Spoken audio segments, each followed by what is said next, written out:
Hello, and welcome to another episode of The Cougar, the Bitch, and the Wardrobe. I'm your host, Lana, also known as Curated by the Cougar.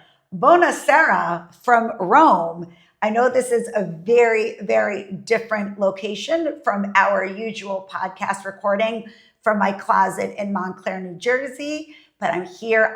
in Rome on vacation with my kids and my very dear friend, Jenna. Welcome to the podcast. Thank you. So Jenna and I have been friends for the last few years.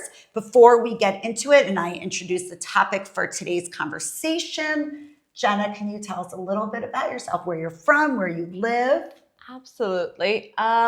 First of all, thank you for welcoming me on your podcast. You're Absolutely very welcome. Glad to be here. So happy you're here. Well, a little bit about me, I guess. Originally, I'm from Latvia, but I've been living kind of all over, running away from responsibility.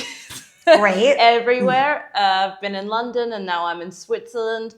And I mean, we'll get into that a little bit later, how we met in a hotel room. Yes. I'm here to make sure that your podcast is not only outside of your closet, but that nothing stays in the closet today topics. I love it. I love it. So Jenna knows exactly what goes on The Cougar, the Bitch, and the Wardrobe. So yes, we are in Rome, which is a beautiful city. I've been here twice before, but it's been about 15 years since I was last here. And it's been an amazing, amazing experience. And I still wanted to do the podcast, even though I wasn't at home. And I thought that it would be a really amazing experience to have Jenna on the podcast. And today we're going to talk about intergenerational friendship and international bonds and what that means for us and our friendship and how we met. Because as she said, we did meet in a hotel room in Marbella. We did. And so we have a mutual friend who had planned a vacation. And I'll let you tell the story that I sort of crashed it because you were telling the story earlier. So I'll let you tell the story. Absolutely. Well, me and Beverly finally made it to a holiday in Marbella. And 2 days before we go to Marbella, she tells me, hey, by the way, my friend Lana is coming. And by the way, she arrives 3 hours before I do. So we did meet in the hotel room. And well, long story short, I think before the 3 hours were up, we forgot that Beverly is coming. Not because we don't love her, but because we were instant friends. So true. And the intergenerational thing wasn't really a thing, even from the first moment. Absolutely. We both are equally good at making bad decisions together. It's true. So so it was the summer of 2023, and it had really only been a few months since my ex-husband and I decided to separate, and my boys were both going off to sleepaway camp, and I was ready for a trip, a girls' trip. I was ready for vacation. I was ready to get out of New Jersey, and as Jenna mentioned, you were learning from us how to go on a proper girls' trip, which now she has mastered in, and she teaches all of us. Right. So it's true, because that was really my first international girls' trip. And now I can't imagine my life without that. And it's been just a wonderful experience. But it really came into my life at a time where I really needed that. And I needed to, as I said, have a change of scenery, get out of Jersey, and really created these strong female friendships that have really been such a support and life source for me over the last few years. And since that first trip, we have done many other trips together. I was actually doing a little bit of counting the other day. Yes. And I realized we went on about 5 or 6 trips last year alone where we were together. And that really tells you, ladies, that if a man tells you he's too busy, you don't believe him. You don't believe him. It's true. Because nothing will stop us from seeing each other. It's true. Yeah. It's true. So we did the trip to Marbella, and that was the first trip, and I was not seasoned yet because I only went for a week, and then you and Beverly then went to Sicily and to Milan. Yes, Yeah. which thank God I didn't go to Milan because I would have already bought too much. I already had bought too much. I would have gone crazy in Milan. And then the following summer, we did Madrid and Ibiza, Yeah. right? And then I came back to Europe for Yeah. Ibiza part 2. So I went to Ibiza twice in the same summer. Then I think I saw you ladies again in Madrid for a couple of days. Okay, I think so. And then there was London. You came Oh, to yes. London. I came to London. Oh, and I went to New York. You came to New York and you stayed with me in Montclair. And so Jenna had met some of my friends in Montclair and the kids and then my extended family. You met my dad, my sister, Max. She came to my sister's in-laws for Rosh Hashanah dinner in Scarsdale. So she experienced, was it your first Jewish holiday? It was my first Jewish holiday. And I must say, it was iconic. As somebody who doesn't really celebrate, in Europe, I think we do all the celebrations in general a little bit more low key. So seeing that with the whole family, and it was insane. And my family is not low key also. So that was like a whole thing. So she experienced that. And then I came to London with the boys. Yeah. And then you met my French aunt, one of my cousins. Yeah. Last spring, I went to Paris for my birthday. Jenna met me in Paris. Yeah. Gosh. And we had Madrid, and then we had Mykonos, and then you came to Zurich. And I came to Zurich, and we went to Interlaken. I mean, we did the whole thing. So we have done a lot of travel together, and we realize that we travel so well together. We have had to stay in hotel rooms where we've had to share a bed. Yeah, I think half of Europe thinks we're a power lesbian couple, which I love for us. Absolutely love for us. And so we've been all over Europe together, and it's really, really amazing. And I really wanted to chat a little bit about, because as I said, intergenerational friendships. And what I mean by that is I am, just a touch older than Jenna. She will be celebrating her 31st birthday in April, and I will be turning 49 in May. And how from the beginning we bonded, and none of that makes any difference. Absolutely. I mean, it's crazy to think when we met, I had just turned 27. Right. And you were in your 40s. Yes. And honestly, I've never even thought of the difference. I think that once you get screwed over by a certain amount of romantic partners in your life, you all are shared by the trauma, the stories, and I don't know, the looking for more bad stories just for the plot. It's true. And I also appreciate with my friendship with Jenna, and I also have other friendships with women who are significantly younger than I am, that I appreciate the fresh perspective. That, people who are going through different things at different points in their lives, they might have a different perspective. I can also share my perspective.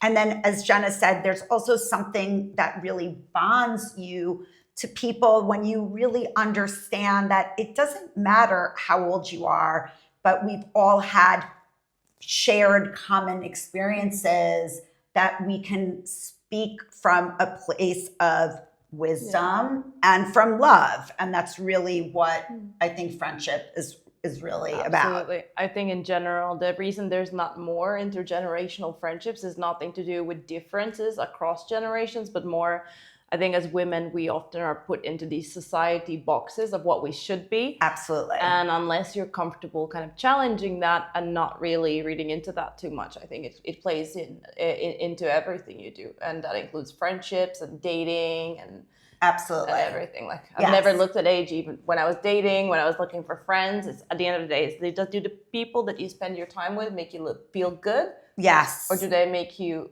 want to go and spend some time in solitude? Yes. No. And she really reiterates everything that I've said before about my own experiences with dating, because I haven't called myself a cougar for no reason. So obviously, like whether it's with dating or in friendships, age is just a number. It's really how you feel about yourself, how you feel about when you're with that person. Do they energize you? Do they exhaust you? Do they put a smile on your face, or do you want to like crawl into a hole after you spend time with someone? So that's really what it's about. And I think, as Jenna had mentioned, about travel and really showing me the way of having those experiences, is that she really inspired me to do that. And it was really something that I learned from Jenna. And, and I also admired and appreciated the way that she traveled with such ease, and having and she's a career woman and has a very important position at her company, and to be able to balance all of that, and being able to also say, you know what, I deserve a holiday. I deserve to take good care of myself in this way. And travel is a form of self-care. Absolutely. And I think that when people say they don't, and this is going back to what I said maybe also earlier, is when people say that they don't have time for something, I really don't. I feel like that's such an easy way out, because even like also going back to dating, when I had people ask me, oh, do you have time to see me? And I'm like, I don't really have time for anything. But if that becomes important to me, I will always make time. It's about how we really want to value our lives and our self-care over the things that society pressures us into doing. Like, I will skip a grocery shop to go out with my girls for a cocktail, and I don't feel bad about it. So true. It's so funny that you mentioned that, because I recently went out on a date with a guy who was maybe a little bit older than I, and career, kids, he's divorced.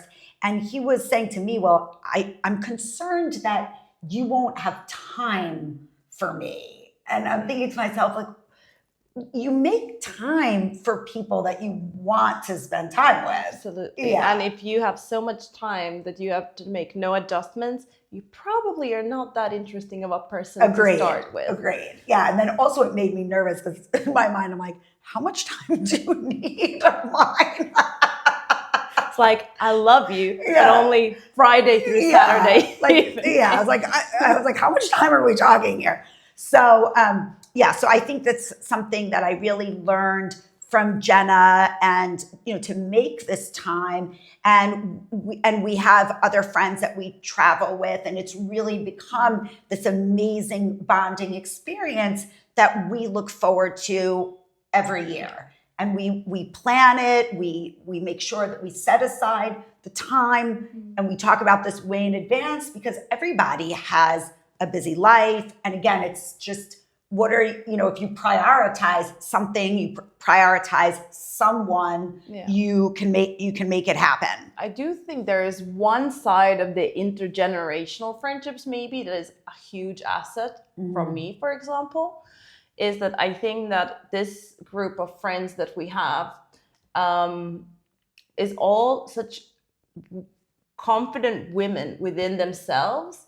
As I've said to some of my younger friends that are really tired of the drama between women, and we know women can be catty, and it happens, and things happen, especially when we're younger. And I find that in this group, it really is about celebrating each other. And I have never heard Lana or any of our friends in that group say a single bad word about anybody since I've met them. Yeah. And it's so refreshing. And you end up being in a situation where when I leave from a holiday with you, I just feel so refreshed. I feel so filled with great energy.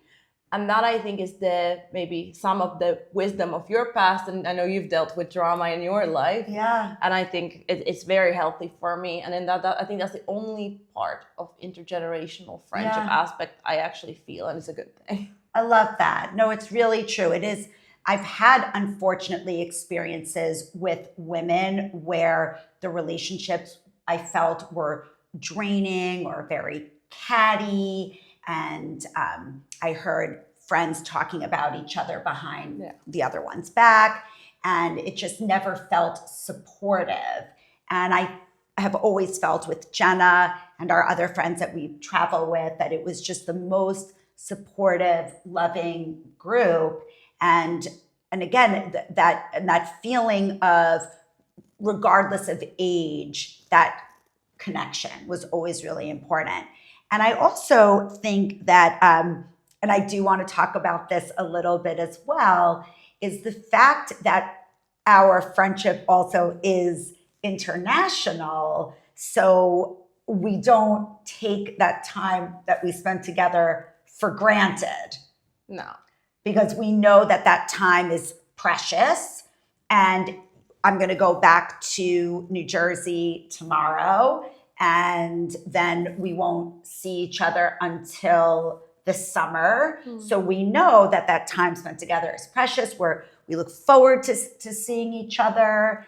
And also the fact that we don't live around the corner from one another, and it takes that extra effort to be in touch, whether it's text messages or calls or whatever, but it feels special and intentional.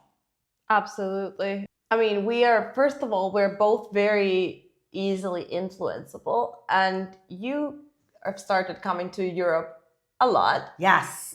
And all it takes is just telling me you're coming to Europe. And I'm like, okay, yes. I'll see you. Like, I'll be there.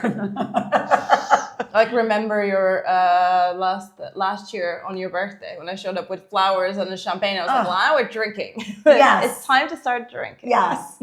Oh my gosh. She came. So we had planned this trip to Paris, and she showed up on my birthday with flowers and my favorite macaron from La Durée and some champagne. That was such a fun trip. We also get along really well because we both really love to shop. We do. And we made such a team yesterday. We visited maybe 5 or 6 stores, and we managed to have the salespeople bring us a bottle of champagne. We did not buy something from every store. I want to preface it, but we were very good yesterday. I was so proud of us. I was really proud of us, very proud of us, because we saw some beautiful, beautiful pieces, but we were very good. We understood what our budgets were, and we didn't go too crazy. I don't like that word. Our budget, I know. But we did well.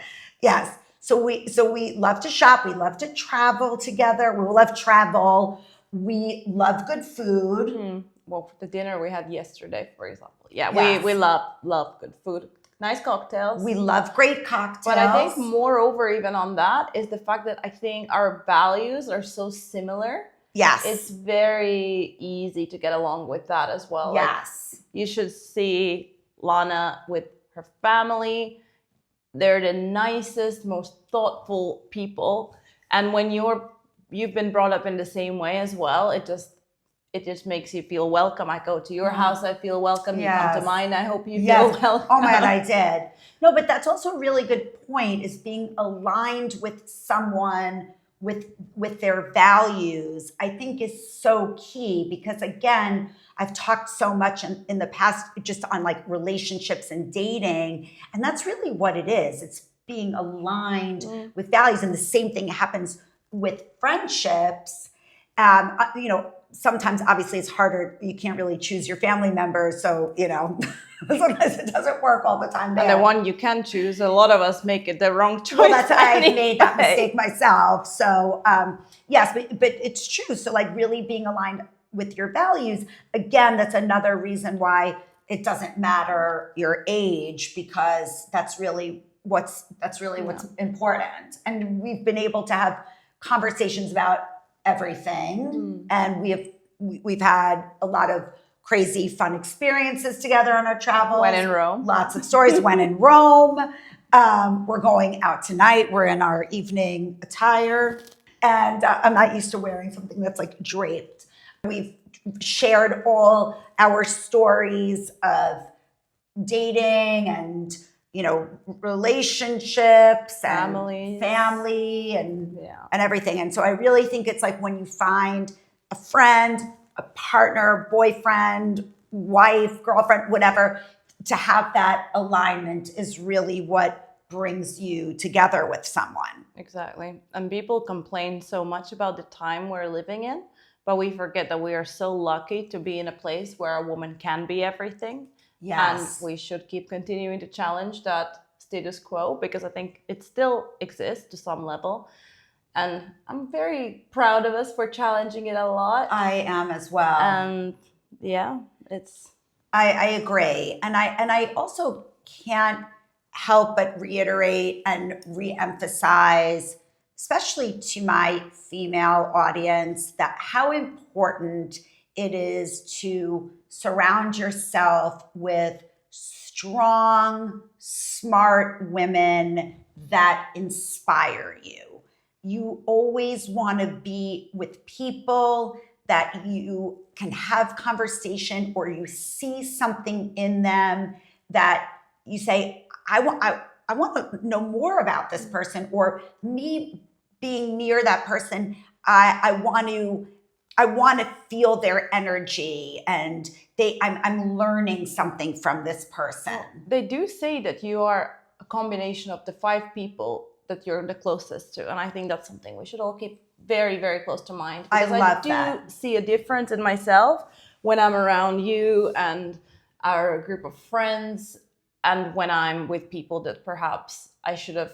I mean, now I have I'm become very good at cutting out people that are not good for me now. No, it's important. That is self-care. That is self-care. Yes. I mean, we all have limited free time, and we want to be with people. I really think it's just like about feeling inspired, feeling supported. Absolutely. Like I know that you have been there for me with things that I have gone through. I mean, the first night we met, remember, you had just decided on your divorce. Yes. Yeah, that it just was the happened. First conversation we had. My ex and I split up in March, April of 2023. And you and I met in beginning of July. Yeah. So it had just happened. My life was completely like, I didn't know, what was next. And remember when I was really concerned that I would never meet a man. Yeah, and I did tell you that you're going to struggle to keep them away. And that was not wrong. No. And I'll take more credit where I pushed you to go to join Soho House, for example, and put yourself out there. The first time we went out, the first girls' trip, I could see that you were very excited for it, but you didn't really... I mean, you weren't used to putting yourself out there. You had been married for so many years and have all these roles. And now I think you've officially graduated to the master of having a good time. Yes. And it's true. That summer was a big turning point, and you and Beverly helped me so much that summer. And then shortly thereafter, and Beverly has been on the podcast, and our friend Lucy, again, really helped shape me into this next phase of my life, because I've also talked about that to remain stagnant, to not allow yourself to evolve, really equals death. Like, we have to constantly evolve and move forward. And sometimes we are really put into situations or places that really push us out of our comfort zone. And I think having done that summer really was a turning point for me. And likewise, I've told you before, you inspire me so much to step more into my creative side and maybe put my analytical math brain a little bit aside and kind of go with the flow and have a good time. And I find it so fascinating that I never thought that was something that was important for me in friendships. Because since I can remember, I always said that my dream man to end up with is someone that inspires me and who I can inspire. So I don't know what happened up there that I didn't put 2 and 2 together. That is exactly what you need in good girlfriends. Yeah. Yes. No, and sometimes it takes going through these experiences to realize that. Because I think also sometimes, especially in our youth, and when I say youth, like as a child, where, we might be bonded to certain people because they knew us when we were very, very young, as a kid, like the age of my kids. And then we might have some of those friendships remain, but we change so much. And then especially like with college or university, sometimes those friendships can be a result of convenience. You know, we're in the same place at the same time. And so these are the people that were kind of thrown together. And I'm not saying that like people don't have long lasting friendships from that stage of life. But I think now where we're at, it's really because we have chosen to we're not settling. We're not in settling. Dating or in friendships or in our careers. It's true. Oh, I love that. That word is out of the dictionary. Yes. There's no more settling. It's been replaced by bottomless champagne. I love that. Yes, that's also something I learned about Whispering Angel from you. Yeah. It's our favorite rosé to drink. Sound like an alcoholic. It's fine. No. Only on holidays. No, I come back from my trips and I've done my fair share of shopping and drinking. So with that said, I want to thank you so much for being on the podcast and also for meeting me here in Rome. And I can't wait for more travels together. And for my listeners out there, please feel free to share this episode if you think this will resonate with someone. You're not only helping your friend or family member, but you're really helping the podcast to grow. And if you have any comments, please feel free to DM me on Instagram or on TikTok at Curated by the Cougar. And until next time. Champagne time. Yes.